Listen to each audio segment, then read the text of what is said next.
Hola Diana, buenas tardes. Diego Uberman te saluda. Hola Diego, ¿cómo estás? Bien, bien, muy bien y agradecido de que te hayas hecho este ratito para charlar este tema. Un placer. Igual empezamos medio complicado porque vos suponés que yo sé algo que va a servir para aclarar las cosas o para instruir. Bueno, creo que no, pero podemos charlar de todas maneras. Perfecto, bueno, es muy borgiano eso, ¿no? La duda es la jactancia de los intelectuales. Está bien que no te pares en ese lugar del saber. Sos filósofa y Así es, diplomática. así es. Tal Bueno, cual. el tema este del artículo, ¿no? Ya el título en sí mismo, ¿no? De Einstein a Spielberg, el influjo de la cultura judía en el mundo. Eh, yo no sé si en realidad habla del influjo de la cultura judía o hace un rescate de una serie casi estadístico. Dice, bueno, si de tantos cuantos son judíos, entonces los judíos son bárbaros. Mm. Y yo digo, este argumento le hubiera servido a Hitler también.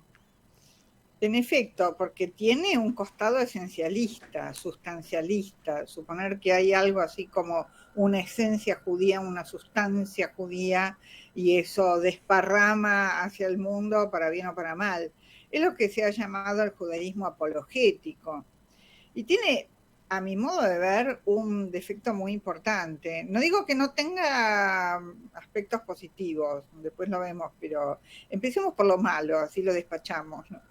Eh, Tiene un aspecto jorobado, diría yo, que es, esto que vos decís es cierto, que podría ser un argumento del nazismo, pero además es casi como una disculpa. Che, miren, no maten tanto a los judíos, no los persigan tanto, porque algunas cosas buenas hicieron, la vacuna contra la poliomielitis, el descubrimiento de la relatividad de Einstein, el psicoanálisis, etcétera, etcétera. Es como, es apologético en el sentido del apologize en inglés, de disculparse por nuestra existencia.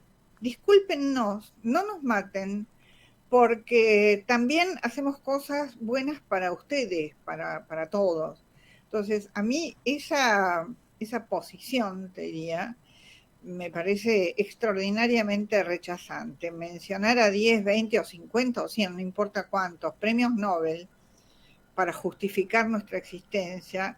No, nosotros no necesitamos justificar nuestra existencia, el judaísmo no necesita justificar. Es como si dijéramos, ¿cuántos negros, perdón, afroamericanos son escritores geniales o brillantes y entonces no hay que matar a los negros? Nunca se piensa en esos términos, ¿no es cierto? ¿Y por qué con los judíos sí? Bueno, yo creo que esa última pregunta que vos introducís es el eje alrededor del cual gira un discurso, sobre todo en el judaísmo posterior al holocausto, ¿no? El judaísmo, vamos a llamarlo el judaísmo moderno, el Sí, judaísmo desde la existencia del Estado de Israel en adelante, que busca permanentemente una suerte de diferenciación positiva claro. que a mí me da la sensación, y esto lo he conversado con algunas otras personas, yo soy un judío laico, absolutamente, diría muy laico, pero soy judío. Y decís, bueno, ¿qué necesidad hay? ¿No? ¿Cuál es la necesidad subjetiva, casi que es hasta psicoanalítica, Sí. de buscar permanentemente esta diferenciación? ¿No? ¿Por qué? Sí, a mí lo que más me embromó de la nota, te confieso, además de este costado apologético que hemos comentado recién, es un giro bastante tramposo, que es suponer o afirmar que a partir de la creación del Estado de Israel, esta influencia positiva, digamos, de los judíos en la cultura y en el mundo, se apagó. O sea que con Israel vino todo lo malo. Como si la diáspora se hubiera liquidado, se hubiera esfumado automáticamente por la creación del Estado de Israel. Incluso trampea la nota porque dice cosas falsas. Por ejemplo, la cita a la rabina francesa contemporánea Delphine Orvilliers, con quien yo tengo correspondencia, tengo relación, diciendo que es una sionista arrepentida. Eso es una barbaridad, eso es absolutamente falso. Es una sionista crítica con el Estado de Israel, extraordinariamente crítica, como debería ser todo sionista, como deberíamos ser los argentinos con respecto al Estado argentino, y etcétera. Pero justamente esa postura crítica, desde un amor incondicional al Estado de Israel, es todo lo contrario de lo que dice el autor de esta nota, que se basa en un par de autores, uno de ellos es Enzo Traverso, El fin de la modernidad judía, que no dice eso. Es una lectura extraordinariamente sesgada de Traverso. Entonces me parece que es una nota, como digo, tramposa, traicionera para pescar giles. Los que no están advertidos, no conocen del tema, no están actualizados y demás, pueden creer que verdaderamente el Estado de Israel, que hoy en día está extraordinariamente derechizado, es cierto, eso implica el fin del judaísmo y de la influencia positiva del judaísmo en el mundo. A mí me parece un horror esa postura. Sabemos que el antisionismo, que es lo que este autor está manifestando, es la forma contemporánea y políticamente correcta de antisemitismo. Claro, bueno, a mí me dio esa sensación, ¿no? De baño de modernidad sobre un discurso de mi amigo judío, ¿no? Porque Claro, claro, eh, por un lado dice, bueno, una cosa es tal y tal cosa le hicieron los judíos, sí, dándoles esa entidad, ¿no? Casi te diría racial, ¿no? sí, Hay los judíos capaces de hacer todo esto, que lo califica de bueno, porque pone sí. ejemplos brillantes, pero no, cuando en realidad lo que me parece que hubiera correspondido es decir que los que hicieron esto y esto son judíos. ¿Cómo puede haber sido? Son argentinos o son uruguayos. Me parece que esa inversión nos pone en el lugar de raza. Tal Y cual. ahí se terminó la discusión. Aunque no mencione la palabra raza, porque se sabe que no existe tal cosa como Claro. razas humanas. Hoy en día la palabra raza tiene pésima prensa, como corresponde, especialmente a partir del nazismo. Pero me parece que además el punto central es esta oposición entre lo que podríamos llamar ese judaísmo moderno que vos mencionabas, eh, que fue bueno, fue positivo, una influencia bárbara, genial, contra la existencia del Estado de Israel. Como si la existencia del Estado de Israel de algún modo derribara o pusiera en cuestión esto otro. Entonces, ese es el punto que a mí me parece más problemático, y porque además no llega ni siquiera ya no digo a plantear, sino a rozar, eh, que efectivamente a partir del Estado de Israel, la relación entre Estado de Israel y diáspora se ha modificado, es barajar y dar de nuevo. Antes lo único que había era diáspora. Aparece el Estado de Israel, se instituye como Estado entre todos los demás, con una serie de condiciones, contradicciones, etcétera, etcétera, y eso implica que los judíos diaspóricos tenemos una referencia, digamos, en el Estado de Israel, pero de ninguna manera implica la necesidad de dejar de ser judíos diaspóricos. Yo me defino como una judía orgullosamente y asumidamente diaspórica. Yo creo que la diáspora, por seguir nombrándolo con un nombre tradicional, digamos, tiene sus propias reglas, su propio estatus, su propio modo de funcionamiento, y es extraordinariamente productiva y fructífera. De hecho, la mayoría de los pensadores judíos, científicos y demás con los que yo trabajo actualmente, muy pocos de ellos viven en Israel. Algunos sí, muchos de ellos son argentinos o franceses que fueron a Israel, que hicieron allá, y muchos no. O sea, no hay diferencia de estatus, no hay judío de primera y judío de segunda. Claro, ese judiómetro no existe. No existe. Existe para algunos que necesitan desesperadamente eso que decías vos, hacernos entrar en algún casillero. Mira, en mi libro Genealogía del Odio, de hace tantos años, una de las cosas que yo nombraba ahí y que sigo sosteniendo, porque muchas cosas uno va cambiando después de los años, pero eso lo sigo sosteniendo. Sigo sosteniendo que lo complicado del judío es que no tiene rasgos identitarios demasiado visibles. Vos decís, bueno, muy bien, yo soy un judío laico. Otro dice, yo soy un judío religioso. Otro dice, yo soy tradicionalista u observante. ¿Cuál es más judío? Ninguno. Somos todos igualmente judíos por lo afirmativo, por lo negativo, por las dudas, por lo conflictivo de la relación de cada judío con su judaísmo. Me parece que, a ver, como dice Emmanuel Levinas, la esencia del judaísmo es no poder definir nunca la esencia del judaísmo. Claro, bueno, eso yo te iba a decir acá, por ejemplo, un oyente, Elías, desde Oslo, hay gente que es, Qué viste, lindo. cada uno escucha la radio desde donde quiere, o sea, es como es esto. Maravilloso. Sí, ¿no?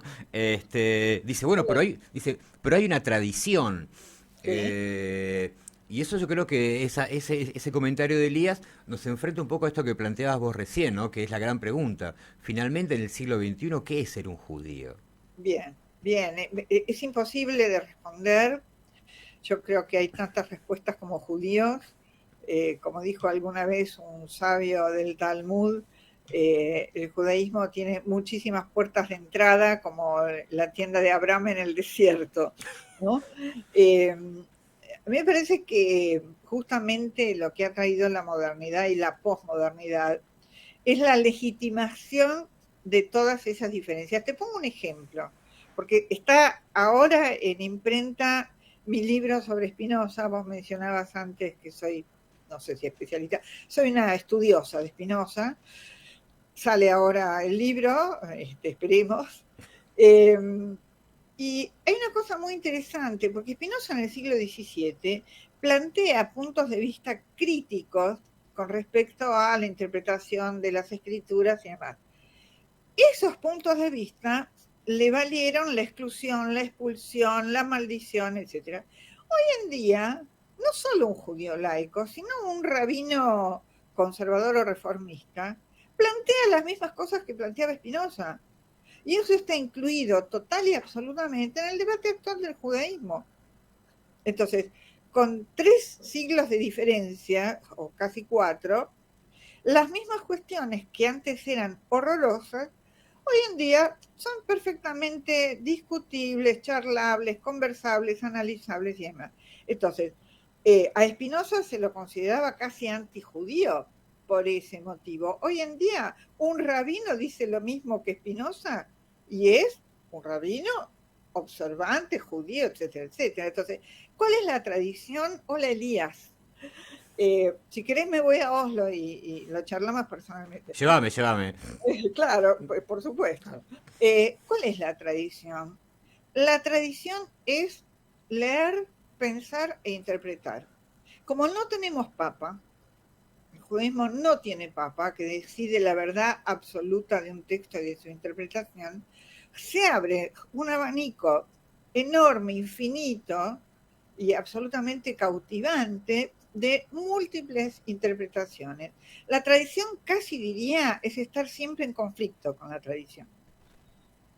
Bueno, esa creo que es de alguna manera, la definición casi fotográfica, ¿no? Que incluso se aplica a chistes, ¿no? De decir, eh, hay dos judíos, pero hay tres sinagogas. eh, ¿No? Es la idea del conflicto, pero Sí. es el conflicto con uno mismo finalmente, ¿no? Con la propia identidad, con esa maquinaria de creencias que finalmente se traducen también en prácticas sociales, y que definen esta clase de judíos. Donde yo puedo estar trabajando en remera, en otro momento esto hubiera sido imposible, Claro. por ejemplo, o vos, profesora del seminario rabínico y filósofa, lo cual también hubiera sido imposible. Hoy veis. Oh, claro, hoy veis, claro, una cosa de locos. Este, y sin embargo, la nave va, ¿no? Seguimos Claro. conversándolo. Ahora, me llamó mucho la atención que desde Europa el comentario es de un español, de un español, eh, un tipo joven además, ¿no? Llegara de vuelta esta idea, ¿no? De buscar, probablemente lo haya hecho desde su propio asombro, ¿no? O desde de repente al haber tenido una clase de epifanía y dijo, ah, mirá, son todos judíos estos tipos.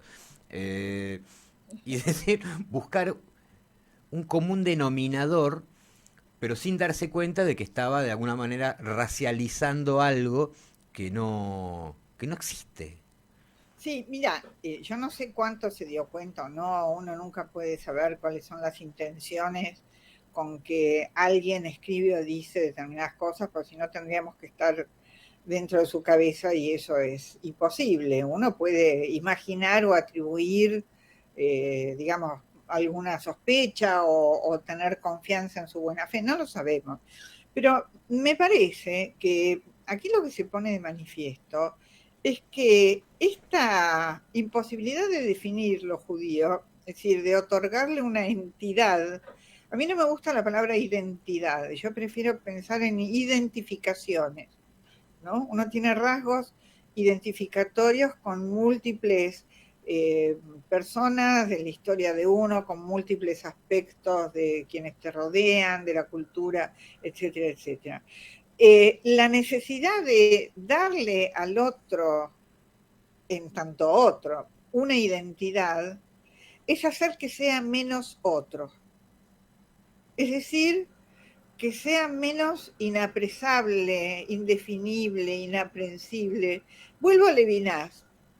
Levinas es el pensador de la alteridad. Lo altero, lo otro, es aquello que no se puede subsumir, que no se puede digerir, que no se puede tragar y meter en lo mismo. Porque el conocimiento científico aquí apunta, como diría Platón, a llevar lo desconocido a lo conocido, para poder manejarlo, manipularlo, hacer ciencia, hacer técnica, manejar los fenómenos de la naturaleza, digamos. Una vez que yo tengo comprimido en un concepto, en una ley de la naturaleza, aquello que se me presenta primero como ajeno, extraño, incomprensible, entonces puedo empezar a operar con eso, quitarle, rebanarle la extrañeza. El problema, este es, digamos, es como se arma el pensamiento griego desde el comienzo, ¿no? Los presocráticos, después la filosofía, después la ciencia, etcétera, etcétera. La necesidad de definir lo que una cosa es decir, cuál es su esencia, su identidad, su sustancia, usía, la llamaba Aristóteles. El problema es cuando algo se nos escapa por los bordes, queremos comprimirlo en una cajita y resulta que no logramos ponerlo en un casillero y entonces nos resulta amenazador. Este es el lugar de lo judío en Occidente, diría, el lugar de lo que no termina de definirse porque nosotros no terminamos de definirnos a nosotros mismos y el otro es el que trata de definirnos para poder sentirse menos amenazado, para poder sentir que tiene algún tipo de dominio o de manejo sobre algo que si no se le escapa por todos lados. Ahí hay un punto que es, me parece que es una marca de fábrica de los judíos en Occidente, como incluso como lo siniestro en términos freudianos, ¿no? Como aquello familiar extrañado que siempre resulta un poco amenazante y no puedo terminar de saber exactamente qué es lo que es. E inesperado, ¿no? En el caso de los siniestros. Inesperado, claro. Sí, sí. No me quiero despedir de vos sin preguntarte sobre tu próximo libro sobre Spinoza. Ay, estoy feliz, estoy muy contenta. Es un libro que vengo craneando hace casi 30 años. A la pelota. Sí, sí, sí, yo soy un poco lenteja, pero bueno. Este, no, lo que pasa es que yo enseño Spinoza hace muchísimos años. Todo empezó con un seminario que fui a dar a España. Me invitaron de Madrid a dar un seminario sobre Spinoza. Y a partir de ahí empecé a escribir mentalmente, a tomar apuntes, a estudiar, a profundizar y demás. En el interín seguí viviendo, seguí haciendo cosas, seguí estudiando, seguí enseñando, seguí escribiendo y publicando libros, pero bueno, esto quedaba un poco como en la retaguardia, ¿no? Esperando su momento. Bueno, ese momento llegó y la pandemia fue muy buena para mí en ese sentido porque me permitió encerrarme a escribir. Así que yo calculo que en un par de meses el libro va a estar en librerías, se titula Tiempo de Spinoza, y me encantaría, bueno, que lo lean, que lo charlemos, que lo discutamos, que me invites otra vez Sí, claro. y lo conversemos. Yo tengo el hábito malsano de leer los libros sobre los cuales hablo. Un Me vicio. parece Es un excelente. vicio que agarré hace unos años y bueno, Ya se te va a pasar. espero que se me pase en algún momento y con la contratapa poder arreglarme, pero mientras tanto los leo. Así que bueno, lo voy a esperar y desde luego te comprometo a que sigamos charlando porque tengo la cabeza llena de preguntas, lo que no tengo es tiempo, pero es para charlar hasta que las velas no ardan. Así es. Gracias, Diana. Gracias a vos. Un cariño muy Saludos. grande. Gracias.